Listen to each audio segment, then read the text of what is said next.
the old joke we always tell is if Sonny's here and he runs all the entire technical stuff for the show, and I'm here, who's running the camera? Now, Joe Moore did offer, but we don't have him on the show today, and Larry Sufferdin's done it in the past. But the fact is, Sonny's holding the joy switch in his hand, and he's doing it. For those of you who don't know, my next guest is Sonny Hersh, who does the entire technical stuff for the show, who co-produces the show with me, is the chairman of the District Advisory Committee of the 24th District. There's more titles than I'm going to mention because there's subject matter I want to talk about. And hi, Marlene, and hi, Jamie, and hi, Edmund.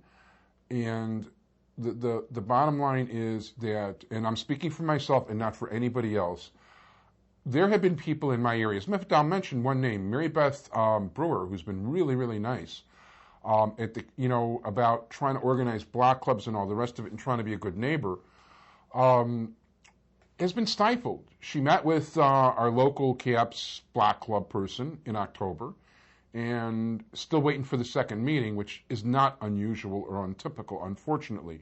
So for those of you trying to start block clubs, I hope you don't have the similar problems in your district, but Sonny Hersh, who's run into these problems himself, but he's not going to say a bad word about anybody, except me, baby, is going to let us know what it takes to run a block club. First of all, thank you so much for being here. My pleasure. And or your pleasure, depending on how you look at it. Well, actually, how I look at it is probably stunted, but that's okay. So block clubs. What are block clubs? What do block clubs do? Why are block clubs important? Okay. Well, they work, the best way to work is within CAPS, community policing. Block clubs can be either a block or a condo, an apartment building, where a group of people get together and discuss issues in their block, in their building, whatever. And they do this on a regular basis. Then they have a representative that goes to a CAPS meeting to bring any issues forward to the police at the CAPS meeting, at the beat meeting, and then they bring information back to the block club. And that's how the information gets back and forth. It's fairly simple to start a block club. Basically what you need to do is get your neighbors together, and like I said before, it doesn't matter whether you live on a block, in a condo, apartment building. You get everybody together, you start working on a phone tree, so you have to collect the names and the addresses. You keep a constant flow of information back and forth between the people so you can keep them involved. You can have regular meetings. Some of the things that we've done is you have block parties as one of the functions where we've closed the street. We've had the fire department, some departments of the police come, the mounted unit, which is the horses, or the canine unit. The city has a jumping jack that you can get for this block closing. Like where the kids can jump up and down and stuff. Right. So this is one aspect of doing it. Also, what you do is you learn what city services you can avail yourself of. There's tree trimming, if lights are out, what to do if there's graffiti, how to get a hold of the graffiti blaster. Most of that is 311. But that's basically the nutshell version, shall we say.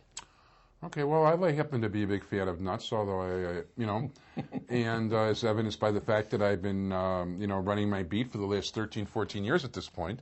So, yeah. Although some of the, there's a lot of nice people there.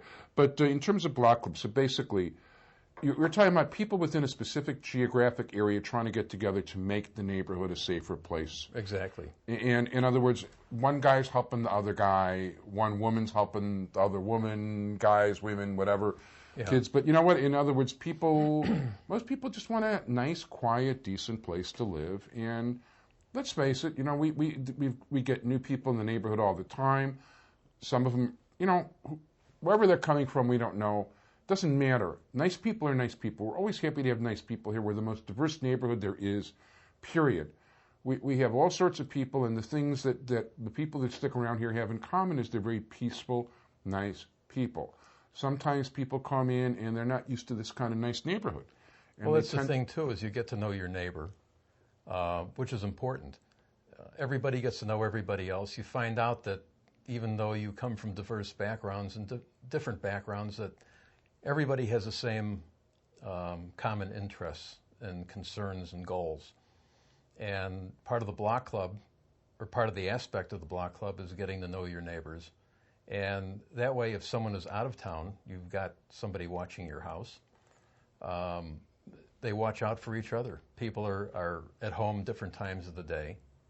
And so you've got somebody watching the block while you're away, and maybe you're watching the block when they're away. And just to put it a little more specific and maybe a little more graphic, but not in a, R or X sort of manner, the fact of the matter is we're talking about if somebody unsavory is on your block, whether that means simply something which is bad enough as far as I'm concerned, who might want to rob or steal from your house or break in, possibly. Somebody who might, God forbid, cause harm to somebody on the block. Somebody who might be looking to organize a gang or start drug activity. If you as neighbors, and it's your neighborhood first, just because one or two guys that might look a little unsavory or might seem that way are trying to do something like that, there's more of you than there are of them, and they'll back down if you set the tone. And both Commander Rotner and our new Commander Caloris, who we both have a lot of respect for both, talk about things like quality of life. And these are quality of life issues. When you let the quality of life issues get out of hand, that's when things degenerate and things can happen. Right. Commander Caloris was saying that most gangs started out as social clubs that just degenerated. Yeah. Well, when you've got a community with kids that are unsupervised after school, then they fall into some of these things. It could start out as a good thing and end up as a bad thing, depending on the element that gets involved in it. Yeah, no question. At this point, I want to thank you very much, Sonny Hersh, for letting us know about block clubs. It's a shame that our regular CAPS 24 person won't, but she just doesn't, and we can't help that. But we want to give help to those of you in the neighborhood that have been trying to do this sort of thing. At this point, I want to say bye, everybody. Thanks, Sonny, for everything. See you guys.